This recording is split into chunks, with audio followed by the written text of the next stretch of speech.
All right, we are back. Welcome back to another Tenement TV. I am Zach. We have a lot of special guests here today. Happy to welcome three-time middleweight champion of karate combat, Ross Levine, along with Sam here from Wolf Sports and MMA Pickers. Guys, how are we doing today? Fantastic. Doing good. Great. Doing Glad to hear it. spectacular. Glad to see you, Ross. Sorry for the Thanks little for having confusion me. there. We're excited to have you. We got a lot of questions for you. Want to pick your mind on a few things. Oh, no worries. No worries. I'm good, man. I appreciate you guys being a little flexible. So thank you for having me as always. Yeah, no, Absolutely. absolutely. Absolutely. So we will dive right into it. As we kind of look ahead here towards UFC 307, um, you know, MMA, did you have any like just kind of general thoughts or anything that you like? What are you kind of most excited for looking into this card? Well, on any event with the main event that we have, I'm always going to be excited to see another Alex Pereira fight. He's quickly becoming one of the more dominant champions we've ever had in the UFC. He's got a very exciting style. He finishes fights fast. He finishes fights brutally, and he's going against another guy with a similar style. So, as cliche as it is, the main event is certainly the event I'm the most excited for. I'm very excited to see Kevin Holland back in action against Roman Dolidze. Roman Dolidze coming off of a loss in the light heavyweight division, moving back down to middleweight. Kevin Holland moving up to middleweight. That's going to be a fun one as well. Kayla Harrison's going to have another fight in the UFC against Caitlin Vieira, who's just looked like an absolute world beater. She just took out Jasmine Yagiri at the Spear card, and I believe, or maybe that was Caitlin Souza.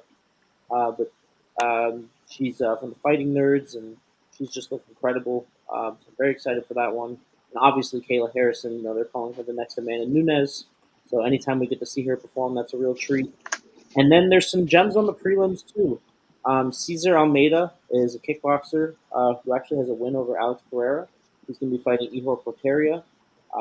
Very energetic, very fast, constantly improving fighter who's on the come up in the UFC. So that should be a banger. The feature main event is Wonder Boy Stephen Thompson, fellow karateka. He's going to be fighting Joaquin Buckley, who's a surging contender in the welterweight division, coming off of a couple of big wins. That's going to be a banger, especially if it stays up on the feet. You have a powerful, pressure heavy boxer going against one of the better point fighters of all time, Stephen Thompson. And early on in the night, in the early prelims, there's two, I'm going to call them legacy matchups to be polite, that I'm looking forward to. Court McGee and Tim Means are going to be opening up the card. Court McGee won the Ultimate Fighter, I think, number 10. He's been in the UFC for ages. He's actually the younger fighter in this fight. Tim Means. This is going to be his 51st pro fight, and he's coming up on 41, I believe. Going to be the classic old school UFC story of a wrestler versus a boxer. So very excited to see that one go down. Kind of excited to see both of these guys entering the twilight of their careers and not having to fight, young killers, getting to fight, another veteran with similar levels of experience. And then Ryan Span's going to take on OSP, and OSP looked great in his last fight. Ryan Span obviously coming off an injury, so that's going to be a fun stylistic matchup between two heavy hitters. Great. Love to hear the rundown. Trying to I was gonna, get caught up here, but go ahead, Sam. yeah. Well, I was gonna. My questions were for Ross particularly, so I was gonna wait till Ross. You good if I ask you a few questions here? Yeah, of course, man. Go for it. Okay, so you did tell me that you've trained with Alex Pereira before, and you've trained with Khalil Roundtree's striking coach. So I wanted to kind of get your thoughts on that upcoming main event, what your predictions are, what you're looking forward to, and stuff like that. Yeah, I mean, listen, I think like the MMA picker just said, when you got two guys that have exciting styles like that, they both want to do the same thing. They're looking to knock people out. They're known for their striking. It's always going to make for an exciting show. Just being in front of Pereira, it's like when you watch him, I think the common theme is like it doesn't look pretty. right? Like it doesn't look like your Mhm. traditional kickboxer where it's like everything is so perfectly placed and it looks really good and very technically sound. Like that's not really his style. He's deceptively technical. And if you're not on your P's and Q's, and if you stand in front of him and try and figure out what's going on, you're going to get clipped. So, I mean, in my opinion, if it were to go Roundtree's way, he would have to be the pressure fighter. He's going to have to be willing to trade. He's going to have to be willing to kick. And he's going to have to know that it comes with a price. I don't know that we've ever really seen Roundtree's chin tested. I don't think correct me if I'm wrong. Has he ever been finished in the UFC? Roundtree, I believe so. With strikes? With strikes? Uh, It's definitely been a while. He's on a long win streak. Yeah, right it's been quite a while. I don't know that he's ever been Years. finished with strikes in his UFC career. So, we're going to see what his chin's made of because Alex is going to hit you, and I think if he can withstand some of that, which no one has proven to be able to this point, then we got something special on our hands. But, if I had to put money on the fight, I think I would absolutely have to work with Pereira. He's bigger, he's longer. He's seen from a striking perspective, he's seen everything that Roundtree's going to, put out towards him. And this is the first time in a while where he's going to have a pretty significant height advantage. You look at the last couple fights, and it was Yuri twice. He fought Jamal Hill and Jan Blachowicz. Even Izzy's 6'3", 6'4" too. So, I think Roundtree's only 6 foot, 6'1". So he's going to have a really big height advantage, and I think it's going to be tough for Roundtree to get inside. absolutely. So just yeah, no, I mean, I don't know. Go ahead. Interesting. Roundtree has 2 losses by strikes. They're both back in like 2019, 2018, but they're both elbows from the clinch. So maybe there's something there. Yeah, and I think at that wasn't it. Wasn't it at that point that he went out and spent a bunch of time in Thailand too? I think it was after those fights he was like, I'm going to Thailand and I'm practicing Muay Thai, and that's really like where he started to make a big shift, if I'm not mistaken. Yes, there's a 2-year gap there. He came back in 21, and since then 5-fight win streak. Yeah, so there you go. Yeah, I mean, that's definitely shored up some of those things. I mean, I never got to train with Khalil. He was away when I was up at Syndicate working out with Chris Trammell and some of the guys over at that camp. But I never got a chance to work with Khalil. But everything that I've heard about him has been stellar. I mean, I've heard he's an absolute workhorse. I've heard he's a great training partner. I've heard he's really diligent in his approach. And if I know Chris, his striking coach over at Syndicate and John Wood, I mean, those guys are going to have him as best prepared as possible. I mean, those are 2 great coaches, that you see in the UFC. I mean, Syndicate is a primetime gym, out in Vegas. So I think they're going to be prepared. But again, I mean, you look at the people that Pereira have brought in, he's working with former Glory kickboxer, Yusri Bulgari, who just, had a win on the Contender Series. And he's been training with Cesar Almeida, who's also sharing the card with him. And, of course, he's got Glover. So I think just overall, Pereira has more ways to win this fight. And I think that's going to play out. Dude, love to hear it. Is there any other fights that you're looking forward to on that card specifically? God, yeah. I mean, there's so many great fights. I think the Kevin Holland Dolidze fight is a sleeper for fight of the night. I don't even know if it's a sleeper, but it's definitely fight of the night candidate. I mean, I think Kevin. It's hard to see Kevin Holland's name on a card and not think it might be fight of the night. I am a little surprised that it is on the main card ahead of Wonderboy and Buckley, when both of those guys are ranked higher. But it's like Dolidze just did the UFC a favor when he stepped up in weight to fight Anthony Smith, and he won. So, maybe they're giving him a little nod, giving him the pay-per-view, the head spot on that. But I think seeing him at middleweight, this is going to be a huge test for Kevin Holland. Seeing him at this weight class, stepping back up to middleweight to see where he's at against a guy who can freaking do it at light heavy. That's going to be a cool fight because they're both strikers. Obviously, Wonderboy and Buckley. This is, usually Wonderboy doesn't lose to other strikers. So I'm curious to see how that plays out with Buckley, who's on an absolute tear.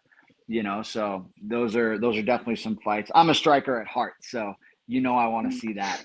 But I want to see how Kayla Harrison does again. Yeah, obviously, I think everybody expects her to be dominant, but yeah, I want to see it again. Love it. Zach, I'll go over to you.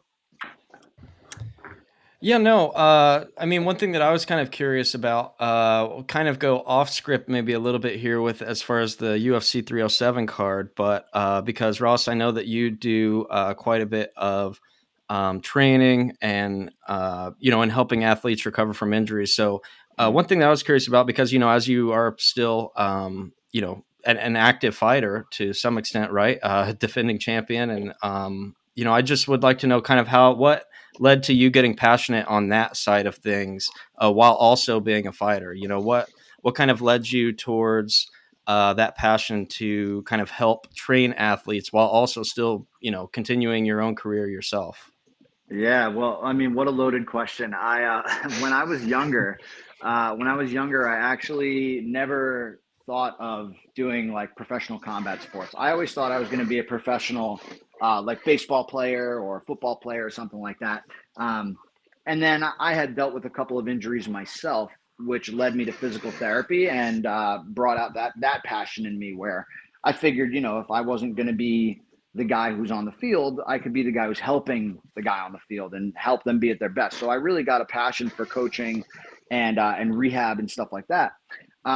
And then later on in my life, when I went to grad school, actually for my PT degree, I started kickboxing and fell in love with it and then became a professional athlete. So, I ended up with the best of both worlds.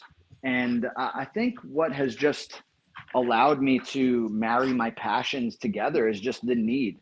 I just saw from my own experiences as a martial artist coming up, there was really no one that spoke the same language as me. When I had an injury, like in 2010, I tore my hamstring. And as I was getting better and getting closer to getting back to training, my PT was like, all right, well, what are you having difficulty with? I'm like, well, when I throw this low kick or when I throw a side kick, it still bothers me. And my PT, as great as he was, he's like, well, what's that? What's a low kick? What's a side kick? Show me. So there was definitely a barrier to success simply because we weren't speaking the same language. It would be the same thing as like if you were a football player and you were going to a PT who specialized in volleyball. It's just two totally different worlds where you really need a specialist. If you want to be at the top of your game, you've got to work with a specialist. And I just realized there wasn't enough of that in the martial arts industry. And why not be the guy? So I just took the time and married my two passions together, and here we are. It's been great. Yeah, I love that. It really kind of gives you a unique, the way I thought about it was like something that we don't see or at least, too often in sports, which is like a hybrid player coach per se, and I know that you're kind of, doing a little bit more than coaching, whereas you're kind of helping in rehab. But yeah, no, it's I think that's a great point, is that it does, it is kind of hard to explain some of the different motions that you're putting your body through to somebody that may, because they aren't necessarily natural body motions. These aren't like normal injuries that you sustain just in everyday life. I mean, these are serious injuries that come from, high impact maneuvers, and things that don't just happen on a day-to-day basis. So yeah, no, that's really great insight there. MMA, I'll throw it to you if you have some more that you'd like to get into for this weekend. Yeah, absolutely. I actually had a few questions for Ross because since he was on the last space, I have been watching some of his content. And first off, I wanted to know who your favorite Ninja Turtle is and why. Oh man, Ninja Turtles, those are the best. I'm a Donatello guy.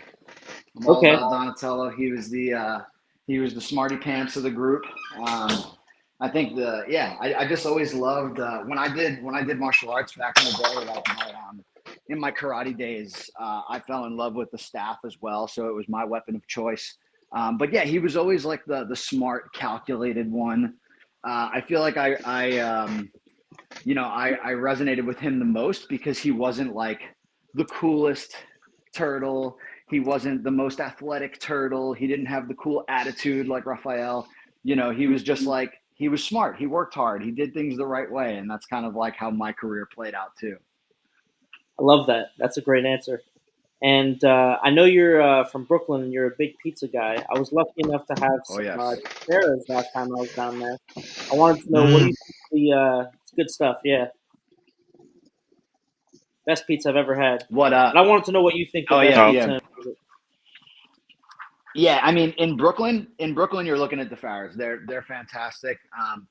But if you're looking like brick oven, if you want like a true brick oven slice, I think you have to go, if we're talking in New York City, you got to go John's of Bleecker. That's my favorite. I mean, you're going to wait online, you're going to wait outside, whether it's hot, cold, doesn't matter. You're waiting online and it's well worth the wait.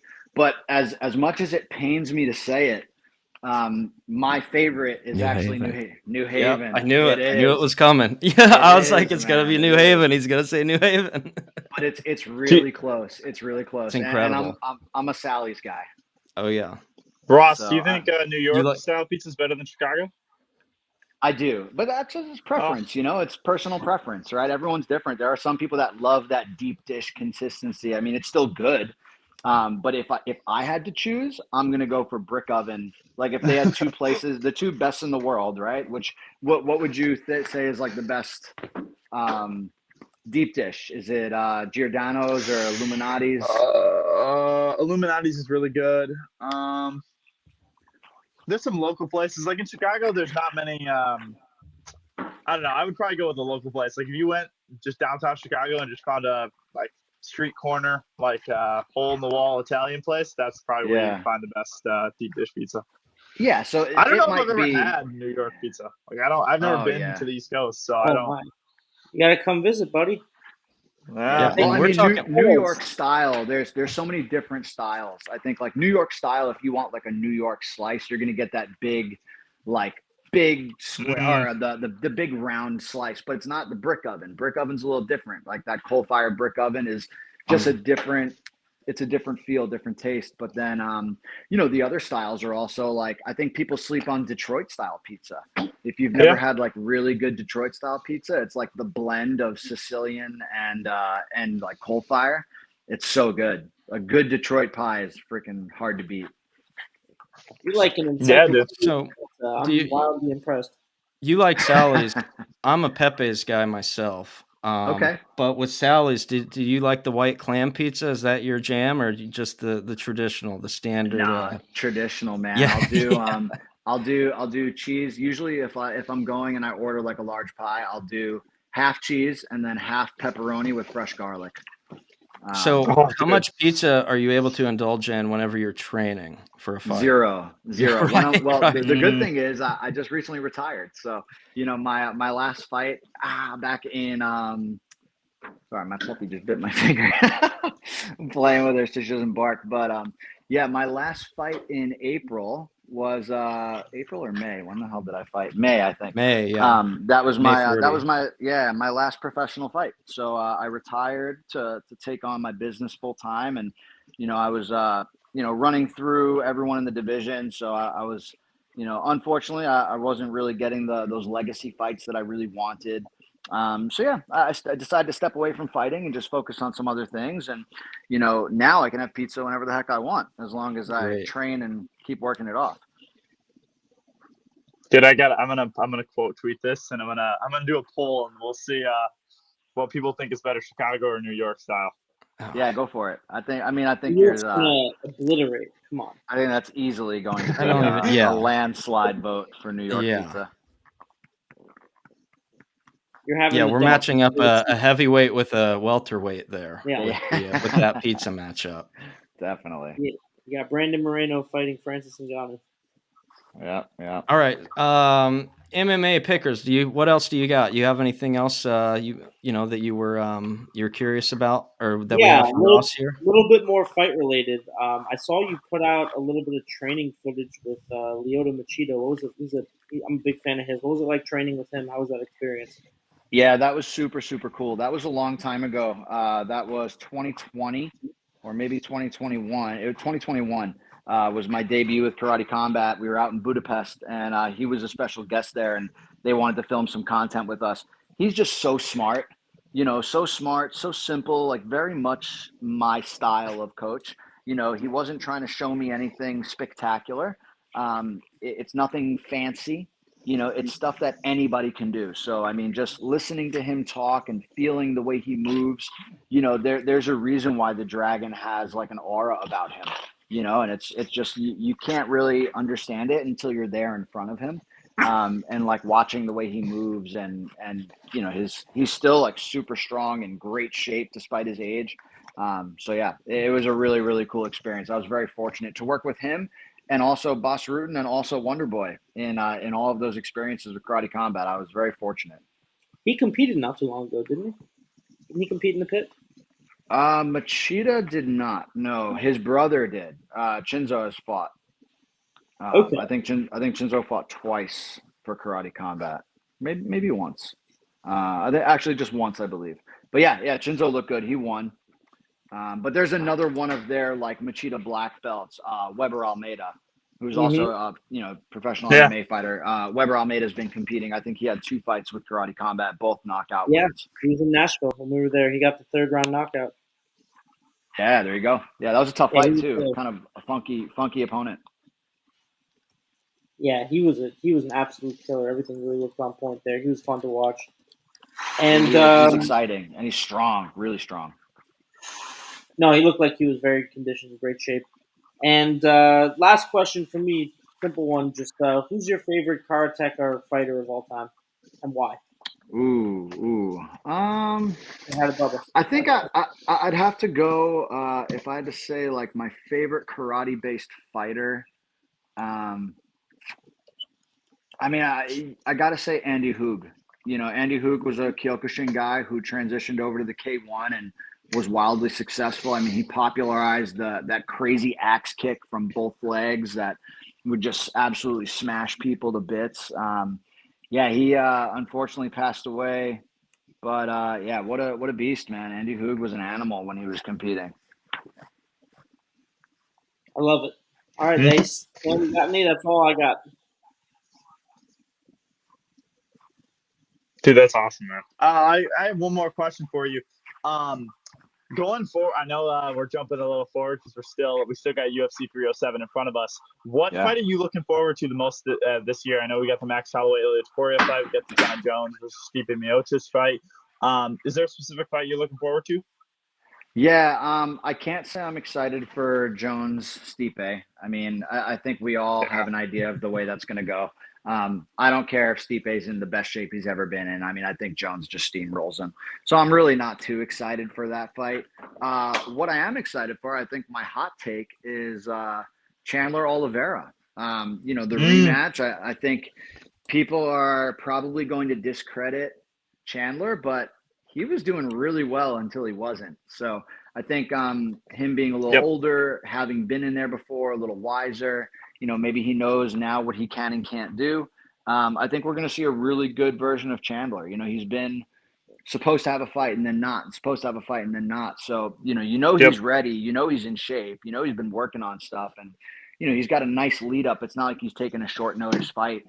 He's been in the UFC a bunch now. The jitters are out, so I think he's going to put on a great show, and I think it's going to be just as competitive. But I think he's got a really great chance to make a statement against Oliveira.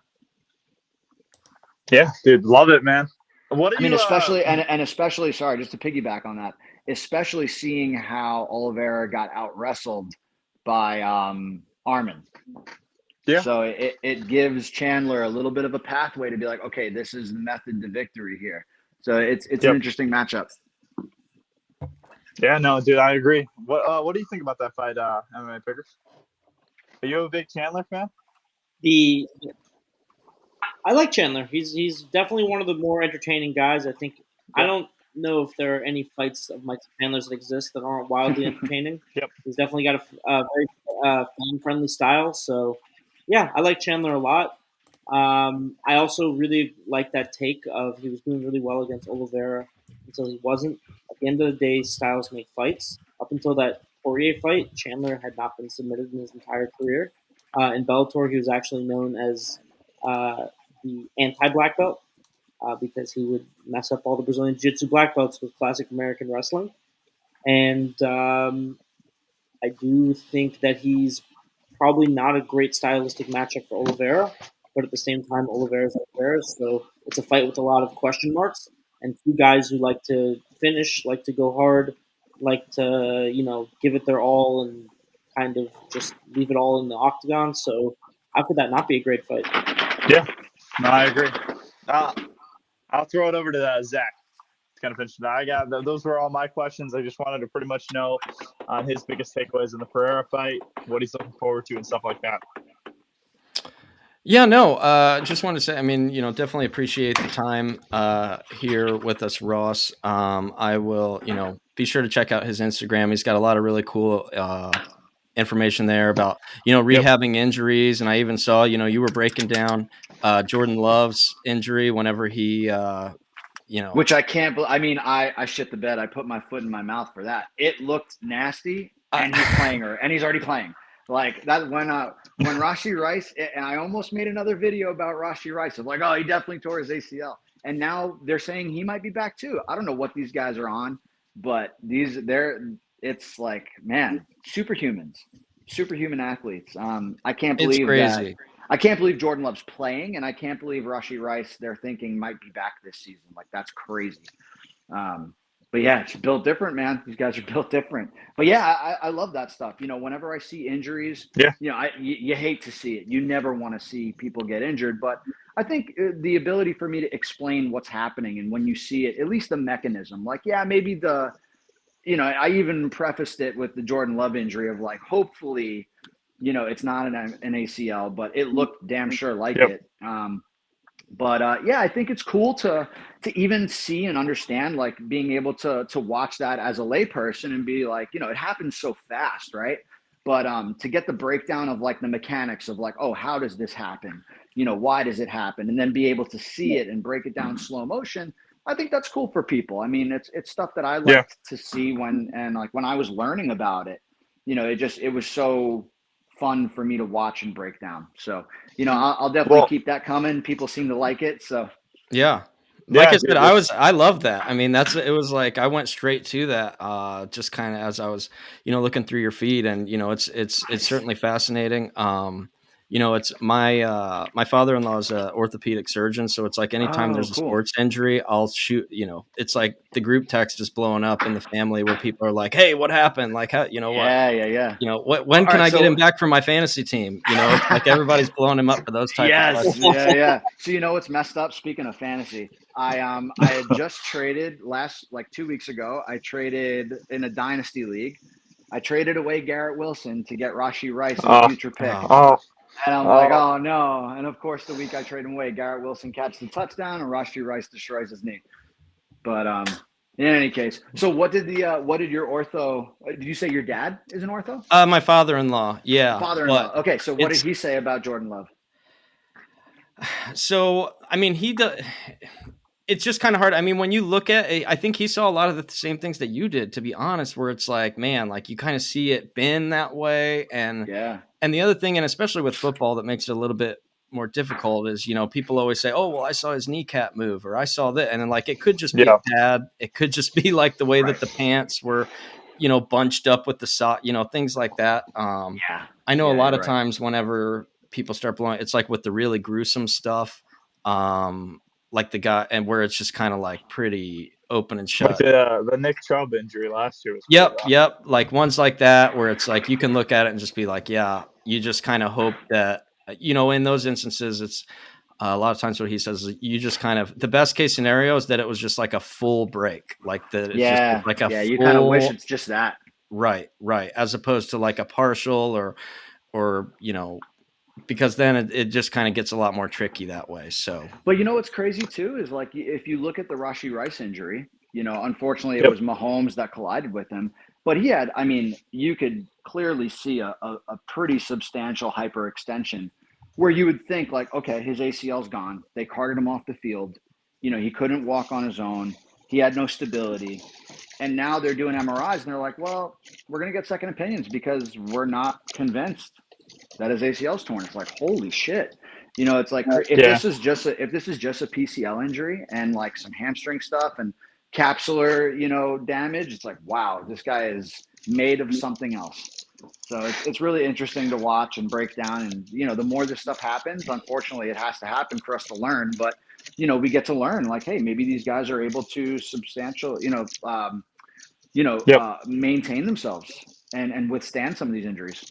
and that's where, I mean, even in baseball, I mean, we're seeing guys, they get Tommy John surgery and they're back, I mean, quicker than ever. I mean, normally that was like, go ahead and put it down. They're not going to be back for at least a full year from now. Right. And now, I mean, we're seeing guys come back in, 8, 9, 10 months, which is just insane. To your point, it's just, these guys are freaks, and the recovery time and, it's just, it's superhuman, really, for lack of a better description. It really is. So, but I try and tell people all the time too, because I work with a lot of athletes that tear their ACLs, and it's not uncommon for them to say like, oh, well, this person came back and in 7 months they were like running routes again and like practicing to be back in the NFL. It's like, yeah, but these guys have the best surgeons in the world. They have the best drugs in the world. They have the best physical therapists every single day. Like, we don't have that luxury that these guys do because they're multimillionaires. So there is some play in it where you have to kind of be like, okay, it's not everybody can do it, but these guys can. Not only are they super athletes, but they also have access to everything possible. So there's a lot of leeway that gets done. Yeah, if I tear my ACL, I might be going to rehab like once a week, right? Whereas these guys are rehabbing around the clock. Every minute of every day is devoted to like, hey, what can I do to get myself back out there on the mat, on the field, in the octagon, whatever, So it's definitely a very different perspective there. Well, and that's one of the reasons, like exactly what you just said is one of the main reasons why I do what I do. And I make my programs remote. So not to give myself a shameless plug, but just like you said, like, I might only be able to go to physical therapy once a week. It's like, yeah, you there's no way you're going to get where you want to be once a week, whether it's an ACL tear or if you stubbed your toe. You know what I mean? Like, you need to have more attention, and having someone who understands what you're doing, understands the injury, understands your sport, that can give you programs for you to go to the gym 3 times a week, 4 times a week to get your work in and maintain that relationship. I mean, it flips the traditional model on its head. And that's why people are being so successful working with these types of programs and mine in particular. Dude, that's awesome, man. Speaking of injuries, one last question. Islam Makhachev, what do you know about his injury? I know he says he's not fighting for the rest of the year. And what are your kind of thoughts and opinions on that? Yeah, so refresh my memory on what the injury was, because I knew he was hurt, but I didn't remember hearing them disclose what it was. Hand injury. It was a wrist injury. So I don't know, but didn't Khabib just come out and say not to be surprised if they hear news soon? I thought I just saw that maybe earlier this week. There was a report saying that Khabib had mentioned there's that there's going to be news dropping soon, that he couldn't say anything, but there's going to be an announcement soon.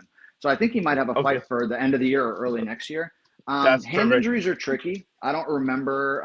Again, I don't remember hearing exactly the extent of the injury. So if I can give you a little more involved, answer. But hands in general, wrists are tricky, especially if it was ligament, because everybody responds a little differently. Like, I shredded up some ligaments in my hand after one of my fights, and I was lucky. I didn't need surgery, but I had to give it a rest for quite some time. And impact was uncomfortable in certain positions. And, I was taking medication, and I ended up getting a cortisone injection. It was just, kind of a delayed process. And as soon as you think you're good, you go to hit something and you set it back again. So they're just kind of tricky. And I can imagine with his style of wrestling and grinding and grappling, it's probably a totally different story. But, Yeah, I mean, I guess with that news that Khabib thinks there's some announcement coming, I mean, it sounds like it's boding well for him.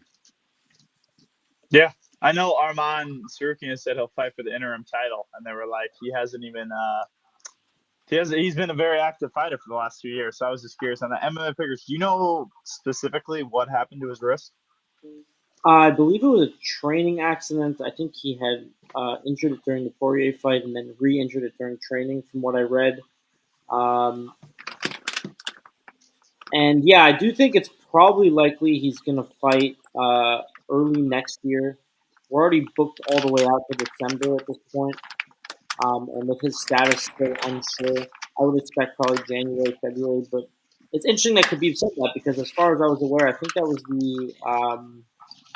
was the original speculation that he was going to be back January or February. So, hopefully he's back soon. Another guy who's always an exciting fight, obviously. And yeah. Well, we need a Jamie. Is there who's the Jamie of the show? Like from Rogan's podcast, to Google that real quick, because I'm almost positive I saw it. I got you. Let me find there it. You go. Google that. See if Khabib said anything about Islam's return to action. I will say, while we're waiting, I want to go ahead and throw this up, just because, like I said, get in there. This is the link straight to Ross's Instagram. Like I said, a lot of really cool information in there, both about training, about recovery, just kind of some really good insights there. Like I said, I found, just it didn't take long to find some cool videos about Jordan Love and a couple other recovery and training videos. So make sure you scan that, get in there, give him a follow. Sam, you said you were ready to go? Oh no, yeah, I was scanning his Instagram code. Yeah, I got you. Yeah. Actually, I just found it 3 days ago. He said it. Yeah, he said revealed plans. He's going to defend in January. There's news of him fighting an unnamed opponent in January. The UFC offered them a fight. Oh.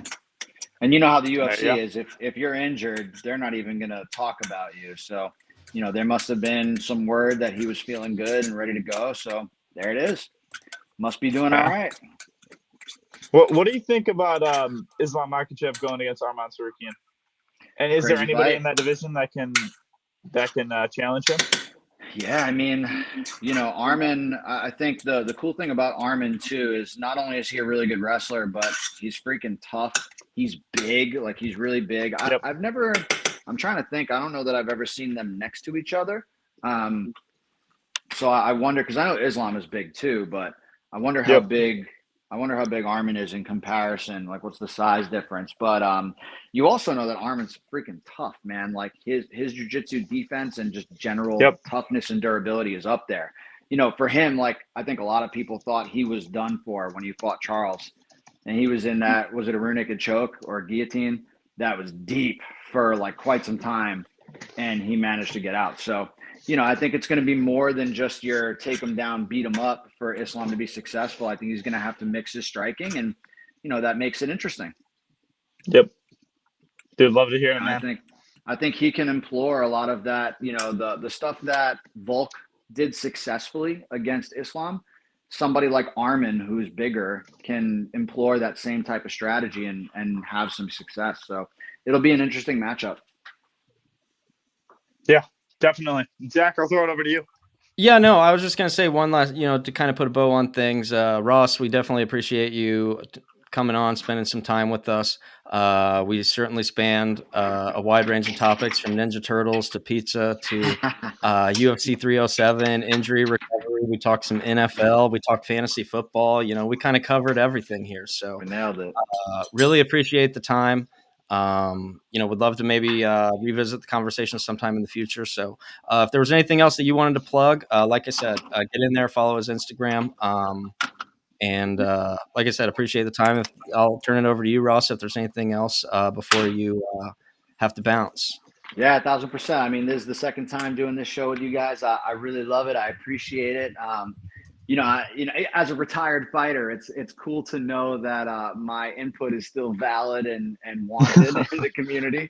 So that makes me feel good. You guys have pat me on the back nicely.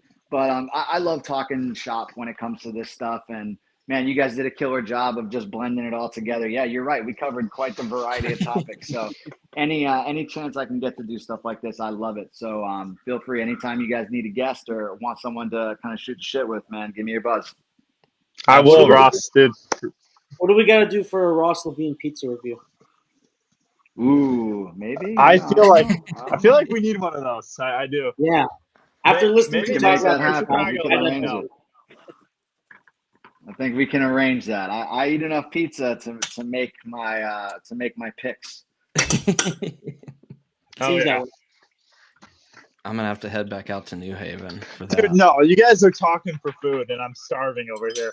Like my mouth was watering when he was talking about pizza. I was like, oh. All right, well, get yourself some Sally's. Yeah, Sally's, Sally's and Pepe's.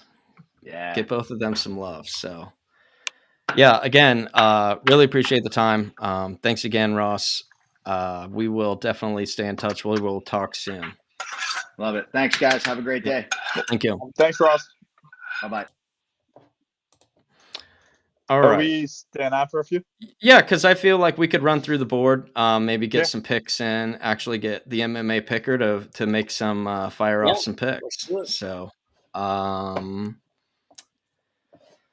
so let's see.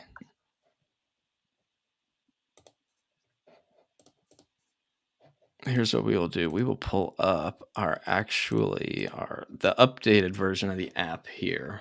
So perfect. You want me to just go down the line here? Sure. Yeah, absolutely. Perfect. All right. First one, you got Tisha Pennington versus Carla Esparza. This is Esparza's retirement fight. She's coming off of a long layoff, about 2 years since what most people know is one of the worst UFC fights of all time against Rose Namajunas. Tisha Pennington, on the other hand, been a little bit more active, but also in the twilight of her career. Due to the inactivity, the physical burden of having a kid and her last performance, I'm going to side with Tisha Pennington here for the pick. And then the next one is Ovince St. Preux, OSP, versus Ryan Spann. Ryan Spann coming off a tough performance. Ovince St. Preux coming off of a great performance. However, Ovince St. Preux has only been beating very low-level guys as of late. That fight against Shogun Rua was way too close. Obviously, Shogun Rua is an absolute legend, but the person he fought was a shell of the former Shogun Rua, old, out of shape. And it just didn't. It looked much too competitive for my liking. I think Ryan Spann has the skills to get it done. He's slick on the feet. He likes to pull with big power. He knocks people out cold. And he's the younger, more athletic guy. I'm going to go with Ryan Spann. Austin Hubbard versus Alexander Hernandez. Austin Hubbard was on the veteran team on the Michael Chandler, Conor McGregor season of The Ultimate Fighter. He's got very good boxing on the feet. He's a little bit one-dimensional. He's adequate everywhere else. But I was just going to ask. He's not much of a wrestler, is he? He's pretty one-dimensional. He can grapple efficiently, and he, to a certain level, he can have success. But in his fights, he's very clearly relying on his, Alexander Hernandez is a lot more well-rounded. He's very good with the grappling. He's got decent wrestling.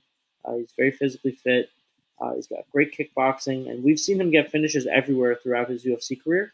He's a little bit inconsistent at times, but he's also been in there with some of the best. And whether you win or lose those fights, you walk away from those fights having learned a lot about yourself. Yep. So I'm going to go with Alexander Hernandez for the official pick. Austin Hubbard hasn't looked great in his UFC return so far, and this is already his second chance at the UFC. So I'm going to ride Hernandez. Next up, we got Tim Means versus Court McGee. Another fight with two older veterans. Tim Means coming in over 40. I believe Court McGee is either 38 or 39. Yep. Court McGee actually was also a fighter from The Ultimate Fighter. He won season 10. Tim Means has been in the UFC for just about forever. And this is actually his 51st pro fight as a professional fighter, so you can see how long he's been doing it. Tim Means is more of a pressure boxer. Court McGee is a power wrestler. But I'm going to pick Court McGee. I think there's a good chance this is going to be a 3-round fight. And in a long, grindy fight, I believe Court McGee is going to be better conditioned. I believe Stamina is going to hold up better. And, I believe he has a very, very large edge in the grappling exchanges.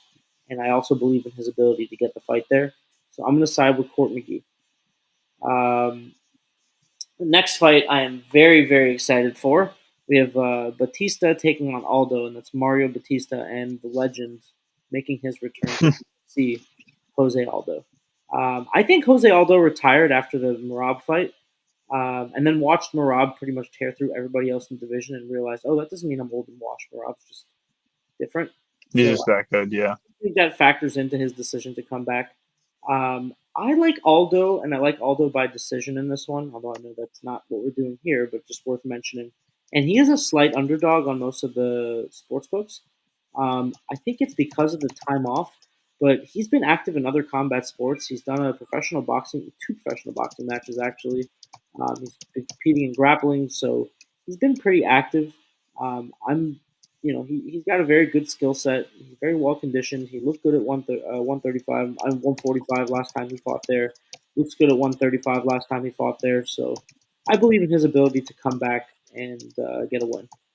And, he's one of the GOATs. And at underdog odds, I'll grab that all day. He has shown no signs of slowing down throughout his career. I was just checking. Didn't Jose Aldo, actually, I think he posted it a while ago. He was like, I hope Merab becomes champion because he's never lost to a non-UFC champion. I think that's a stat. I would not be surprised. I mean, he was he was undefeated in the UFC until McGregor put him out. Yeah. It's going to take a lot to beat Jose Aldo, and I don't think Mario Batista has the necessary pressure to get that done. I think Aldo's striking, his leg kicks, and just his brutality in general is going to be too much for Batista. He's going to be overwhelmed. Next fight, Cesar Almeida versus Ihor Potera. Both of these guys definitely prefer to stand and bang. Ihor Potera has displayed some wrestling ability throughout his fights. Cesar Almeida showed us in his last fight that he has excellent get-ups, excellent counter wrestling, and pretty good jiu-jitsu. He's definitely a submission threat, and I believe he has some career submissions. He also has competed in kickboxing with Alex Pereira. So just to give you an idea what level his striking's on, he's an absolute beast of a striker. Potera is very aggressive. He's definitely had some impressive performances despite his last loss. But I'm going to go with the side of skills pay the bills here, and I'm going to ride with Cesar Almeida. Yep. Next one is, can you zoom in there? A little bit small on my screen. Oh, I just lost it. Yasmin Lucindo versus Mariano Rodriguez. This is a tough one to pick. I'm going to side with Lucindo slightly just because I think she is a little bit more well-rounded. I also think her length is going to present challenges for Marina Rodriguez's usual fighting style. She's a boxer. She throws a lot of straight punches down the middle. It's going to be tough when you're giving up a little bit of reach. Yep. Likely a decision. It's a very close fight, though. So I'm going to unconfidently pick Lucindo. Oh, my gosh. Joaquin Buckley versus Stephen Thompson. That is impossible to pick. Here's kind of I'm going to lay out my belief of how the fight goes, and then I'll make my pick. So I think if this fight stays on the feet, I think Stephen Thompson takes him to a decision victory, potentially even a knockout, but likely a decision victory in a 3-round fight. One of the best point fighters of all time, undefeated in his kickboxing career, and I can't think of anybody who was able to stand for him and go toe-to-toe throughout his career. Obviously, Tyron Woodley rocked him with the big right overhand, but that's because of the wrestling threat. Pure striking for pure striking, I don't know how many people in the world could stand toe-to-toe with Stephen Thompson. That being said, Joaquin Buckley is much more than a striker at this point in his career, and this is an MMA fight. He does have good pressure boxing. If he hits you, he has a lot of knockout power. He's very athletic and explosive. I just doubt his ability to put Wonder Boy in those positions to land those kind of shots on him. However, what I don't doubt his ability to do is tackle him to the ground and lay on top of him or ground and pound him or just generally dominate him on the ground. I'm sure Wonder Boy's been working on his grappling a lot over his last few fights. His counter wrestling did look pretty good in round 1 against Shavkat Rakhmonov until he got choked out on the feet, which was not a good look. But I just don't know if it would have been able to improve enough to deal with not just the wrestling pedigree and the jiu-jitsu pedigree that Buckley brings. Yep. As of late, he's been working with some very good coaches on those skills, and he has demonstrated in his UFC fights his ability to rely on that skill set.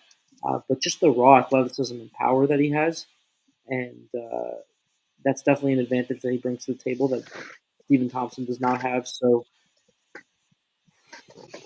I have to go with Buckley. Unfortunately, I love Stephen Thompson. Really? Yep, I'm going to go with Buckley to get it done. I think he has more tools in his tool bag. I think we've seen Stephen Thompson in trouble before against wrestlers, even on the feet, because of the threat of the wrestling. And honestly, unless something massive happens with Stephen Thompson's grappling to magically level it up 10 levels, I think Buckley has that very available option to win the fight, and I don't think he's too arrogant to take it. I know, that's an iffy one. I don't know, dude. I just have a quick note to add because our friend of the program, Bob D, he's tuned in live right now, and he by no means he would never say he's an MMA expert, an UFC expert of any type, but he just said he's like he knows how to read odds boards and he knows how to read markets, and he said just glancing at somebody that does not really know what they're talking about, MMA picker is on the sharp side of almost all of these picks. He's like, he is on the sharper side of where the markets are like, this is like the side that like the sharps are backing. So like I said, you know, that one might be questionable, but it's like the sharps and the big bettors are agreeing with you. So I mean, a lot of times, just a little like I said, I'll little take market insight, little insider market insight there. Hopefully Live that means we're going to hit program. these picks. right.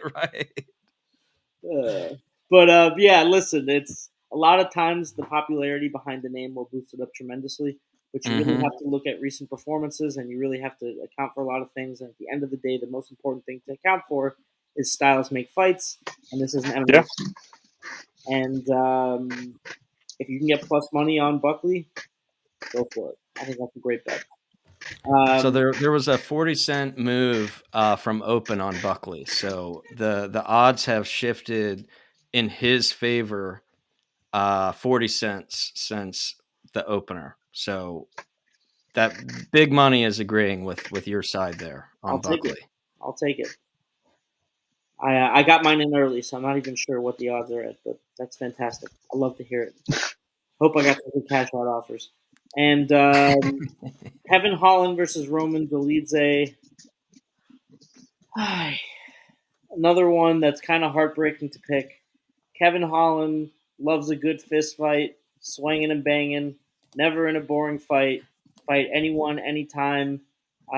He's got 11 fights in the last 2 years or something crazy like that. He's one of the most active guys, not just in current times, but probably in UFC history as far as the modern schedule goes. Prior to guys fighting 5 times in the night, it's kind of hard to compete with that at this point in time. And Roman Dolidze, big dude, started training later in life. Definitely at certain times relies on his physicality. Striking leaves a lot to be desired.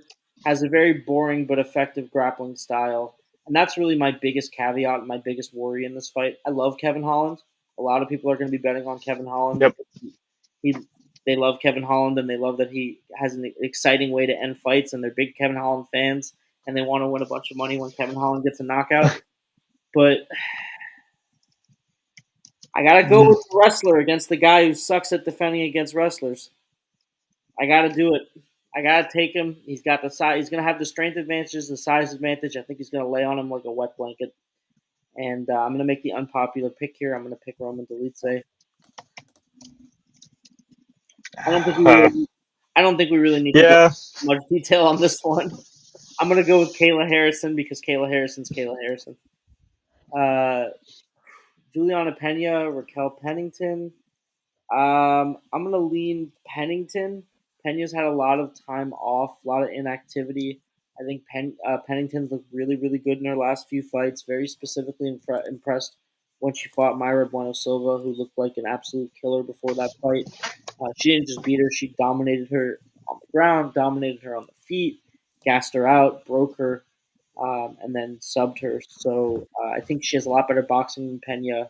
I think the counter wrestling is going to be effective strategy for keeping things on the feet.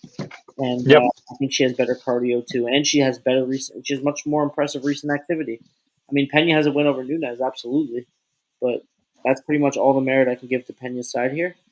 And listen, she won the fight last time for whatever that's worth. It was a long time ago. But, you know, in the Ultimate Fighter, it's a pretty stacked Ultimate Fighter card here, you know. But yeah, I'm going to go with Pennington for the pick on that one. And we already touched on the main event. Two very, very skilled strikers with very, very big power. I'm going to go with the bigger, more skilled, more powerful striker, Alex Pereira, to get it done, most likely by knockout. I do just have one question. The Kayla Harrison, like, do you think Kayla Harrison will run into any problems? Like, at what point in her fights will she run into problems? Right now in the UFC,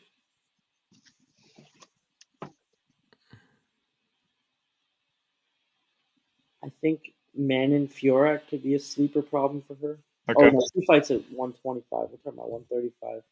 At 135? I think Raquel Pennington could pose some problems for sure.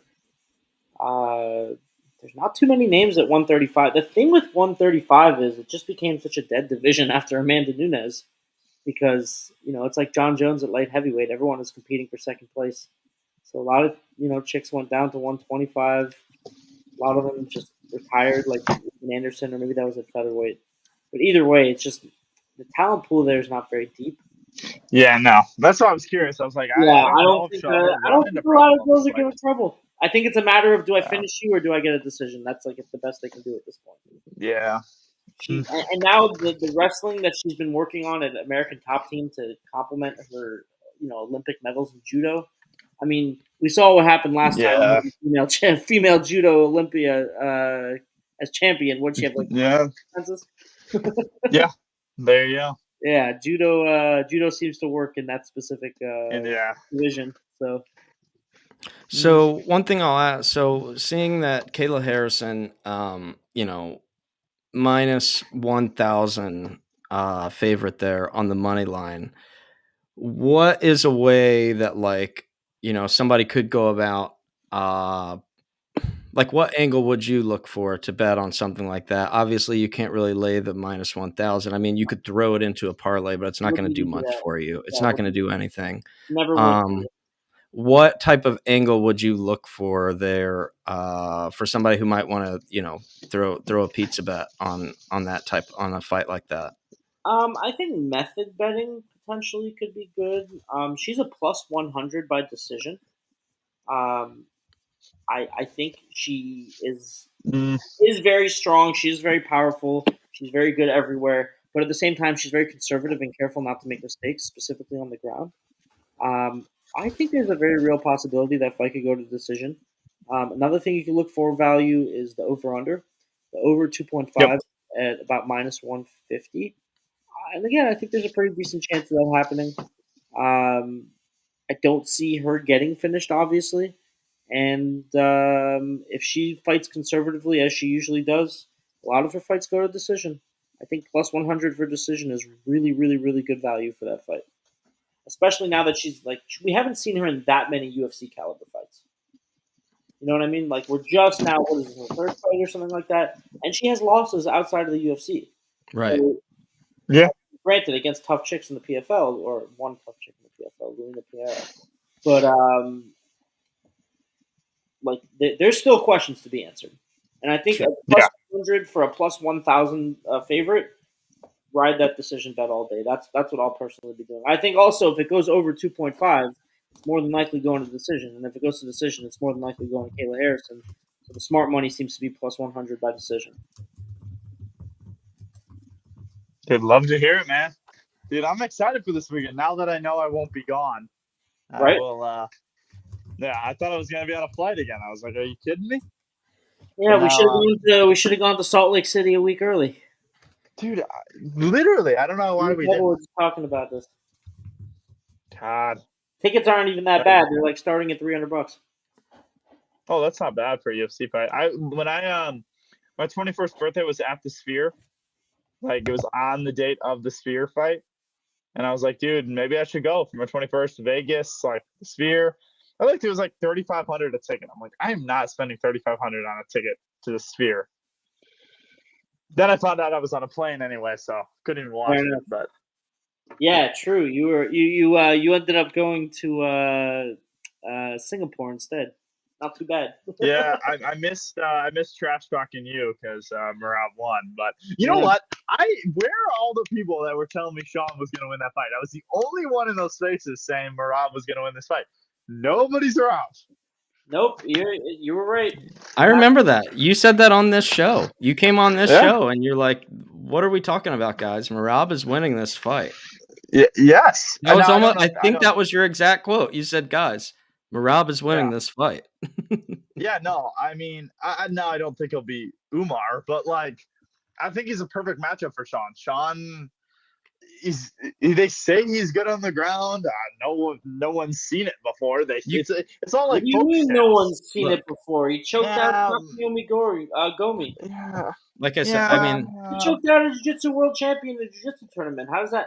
And sure, okay, but I mean, his takedown defense has been perfect until now, or almost perfect. Yeah, Leon maybe did some bad. And Aljo couldn't take him down. I mean, Aljo got knocked out, but that's what I thought. I don't think Merab's gonna beat Umar. I really don't. I don't know what I saw Sean posting that he won 3 out of the 5 rounds. No, he didn't. 1, 3, and 5. I saw that. Nice. And dude, did you see he posted? It was yeah. Dude, he posted it was like I'm still undefeated, and then the Twitter correction bot, you know that, like the community correction posted the community no, notes. Actually, yeah. He's like, no, actually, you are 17-2 in your 19 UFC fights. You've lost to Merab Dvalishvili. It was funny, dude. I have a screenshot of that. It was pretty funny. I will say, as somebody that's like, it's far from my area of expertise, watching that fight, it was in the back of my mind, remembering you saying that he was going to win. And with so many people, seemingly being on, I mean, look, like he was the other side, but you could find either guy as a favorite depending on which book you looked at. But Merab is the favorite on most books. Not by much, but close. Yeah, right. I mean, it had kind of wavered back and forth, depending throughout the week. You could get either guy, somewhere in the low 100s, either direction. But it was pretty 50-50, yeah. Once the fight got going, I was like, man, unless there's just a really lucky knockout opportunity, there's no way that O'Malley's. I mean, you could just tell, right away. You could just tell that it wasn't. Yeah, no, I agree. After round 1, I was like this. Yeah, I mean, it was just kind of like, man, the only way that this. What? I was just gonna say, it's like the only. Yeah, we can hear you.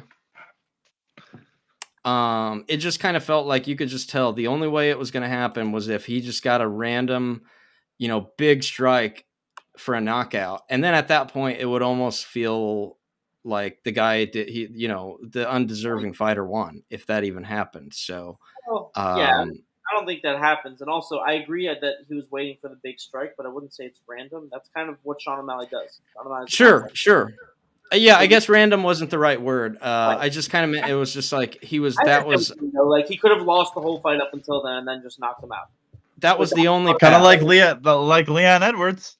Yeah, that's kind of lost the entire fight and then head kicked him. Like at the end of the day, the thought process is no matter how many times he takes him down, every time he takes him down, he has to close the distance. And Sean only has to catch him once on the way in. That was the thought process for the people who were betting on myself. Speaking of fights that you lose the whole fight and then win at the end, I saw this thread the other day and it was like the greatest what if in MMA history is what if Leon Edwards didn't throw that head kick. Because Kamaru Usman won that entire fight. Like, who would have beat Kamaru Usman? Like, I don't know. Like, would Leon Edwards have beat him in the next fight? Like, if he didn't head kick him? I don't know. Would Bilal Muhammad have beaten Kamaru Usman? These are pretty posted. Yeah. I don't know. I get what you're saying, Zach. Quite a bit. Yeah. You take away his ability to shoot takedowns because his knees are all messed up and he's just a shitty boxer. So, any other kind of final thoughts heading into the UFC 307, or did you have any best bets, things that you're already that you feel best about? Absolutely. On your card already. Let me pull up my notes here. I got some I know we did. I know we went through the whole card. We did picks, but like I didn't know what your best bet. well, you know what? That's kind of my question. Is what is one like? I guess besides Kayla Harrison, like what is one lock that you're taking, no matter what, it's hidden. I don't believe in locks, but I'm going to give you my strongest picks. Locks aren't real. Jose Aldo to win by decision plus 180. I think that's a great pick. With really good odds. I did a parlay. Court McGee and Tisha Pennington at 3-1 odds. Those are the opening two fights. I like that quite a bit. I think it's has a very strong chance to hit. And then I have some good parlay pieces here. Cesar Almeida's at minus 375. I think that's a decent parlay piece. Definitely, obviously, not an entry bet. Kayla Harrison versus Caitlin Vieira. The over 1.5 is at minus 310. I think that's a great parlay piece. Most of her fights have gone past that point. I think Raquel Pennington at minus 170 is a good money line bet or parlay piece. Let me see here. I have some method bets also. Let me just pull them up.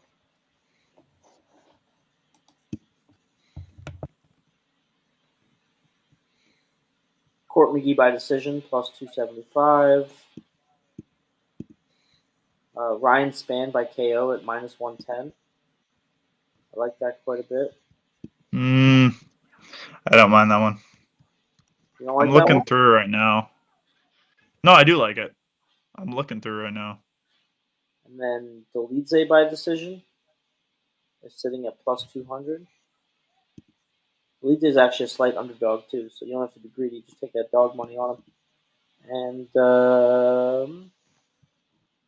see, Behera by knockout, I think KO 3-1 is pretty heavy. I don't like it, but I'm still pretty confident it's going to happen, so I might use it as a parlay piece. Yeah. There are some wide gaps in these fights, so some of them are a little bit harder to find value in. But I'm not liking any of these. Like, I mean, it's hard to find value. Like you're saying. Like I'm looking through the card and DraftKings right now. I think Aldo by decision has great value. I think Harrison by decision has great value, and I think Dolidze by decision has great value. Because I can see, obviously, I can't really predict the future, of course, but I can see very reasonable outcomes where those three things happen. Like very straight paths to those three outcomes. Dolidze wrestles and lays on Kevin Holland like a wet blanket, like so many people have done before. Obviously, he will have the ability to do as the bigger fighter with better wrestling. Kayla Harrison grinds out decisions all the time because she fights very conservatively.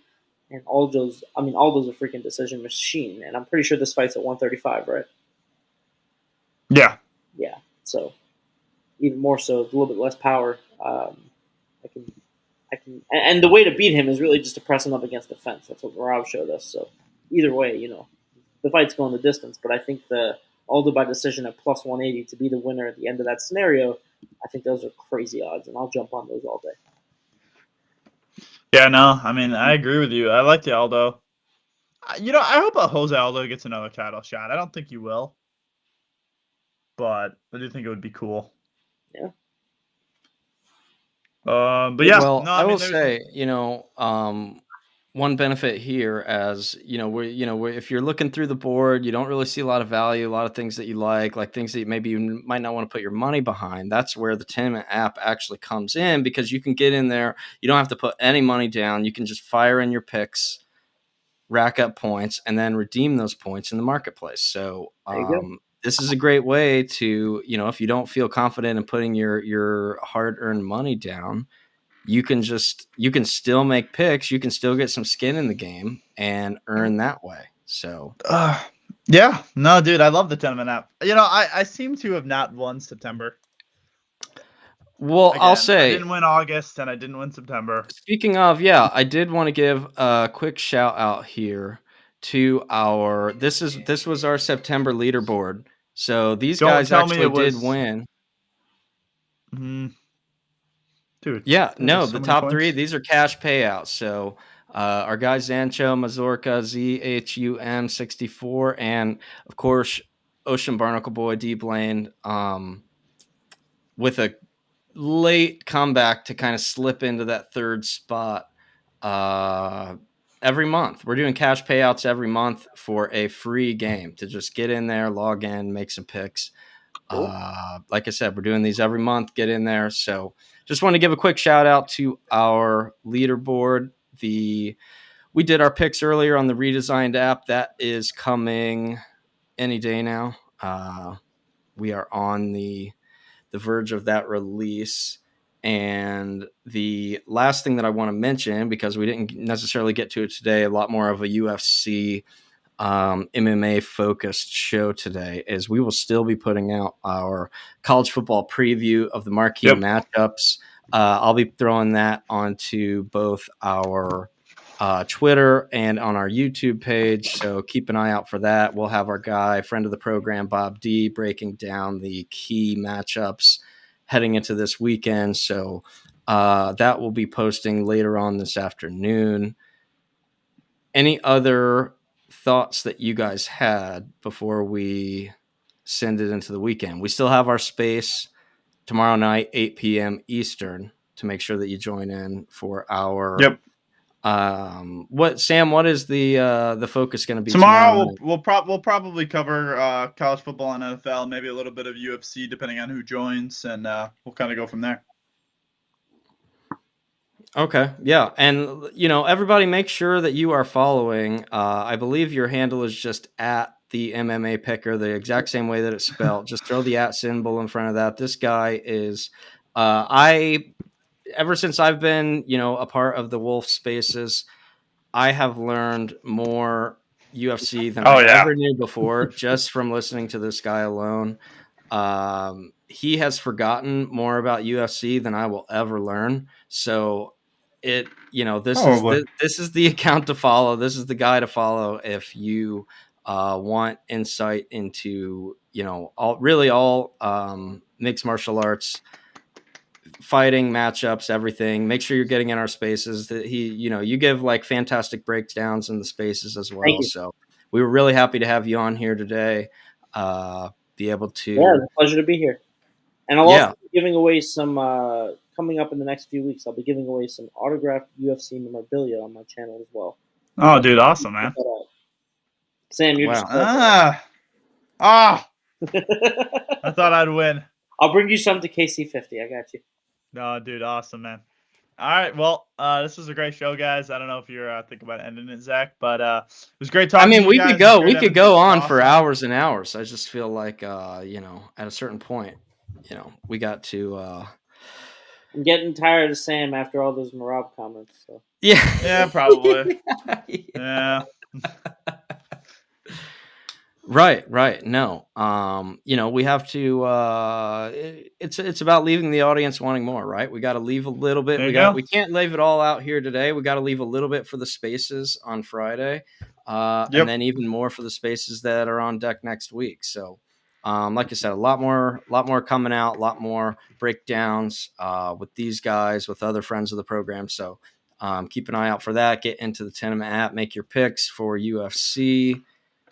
Make your picks for the marquee college football matchups and NFL Week 5. Any other closing thoughts or anything else that you want to plug? I'll start with you, Sam, and then go on to MMA.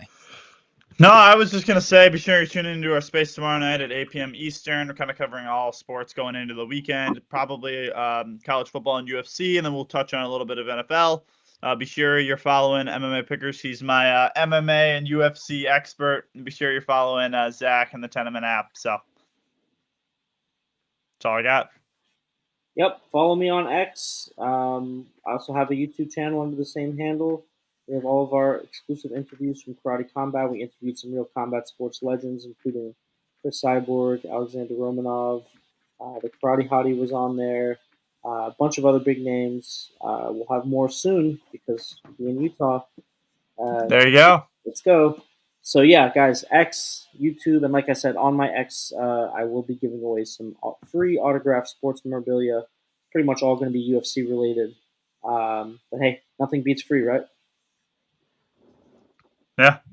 There you go, man. Send us I'll put out a link to that. So send I that will over. Too. Yeah, send that over. We'll post that out. Still waiting for some of it in the mail. It'll be another few weeks, but I'm going to join as an anonymous name. Maybe I'll win. As Dave. I told you I'll bring you something to Utah. You can Okay, that's fine. show off your winning. You just have to get to Utah. Come to Utah, and there will be merch. You're not Yeah, coming there to you go. Utah? You're memorabilia coming, ready right? for you. Yeah, I'm coming. Okay, cool. I'm on Team Recruit Celebrity. So that's what I'll be doing. All right, well, Zach. Well, and again, I'll talk also to you. wanted to give a thanks again to Ross Levine for coming Yeah. on our show. That was great. Great time, great conversation there with him. Really enjoyed that. Looking forward to having more guests like him on the show moving forward. Yep. So keep tuning in every Thursday, 2 p.m. Eastern. Keep getting into the spaces with us and Wolf Sports 3 times a week, generally Monday, Wednesday, Friday, or Monday, Wednesday, Tuesday, Wednesday, Friday, right? Thursday on Tenement TV. So a lot of opportunities to jump in, join the conversation, make your picks, rack up points, Yep. win big. So, Dude, awesome, man. Well, I'll talk to both of you pretty soon. Zach, I'll talk to you tomorrow. MMA Pickers, if you're tuning into the show tomorrow night, I'll see you then. If not, I'll see you Tuesday. Okay, I'll do my best, man. I'm looking forward. Yeah, no worries. All right, guys. great. Thank you, guys. All right, We have will a good see one. you Thanks for next having week. me. Yeah, absolutely. Anytime. You are welcome back anytime to if you want to break down future UFC, Sure. Even if we have maybe not main event stuff, but if there's other stuff you want to other UFC takes you want to fire off. Usually he doesn't like talking UFC with me because every time we like debate, like he seems to always be wrong. So it's kind of like an awkward exchange. Every But time. yeah, like Every well, time. actually, the Leon Edwards, I was wrong on Leon Edwards. Yeah. All right, man. We'll see We you shall guys later. see. All right, yeah, we will see you guys all next week. All right, have a good one, fellas. All right.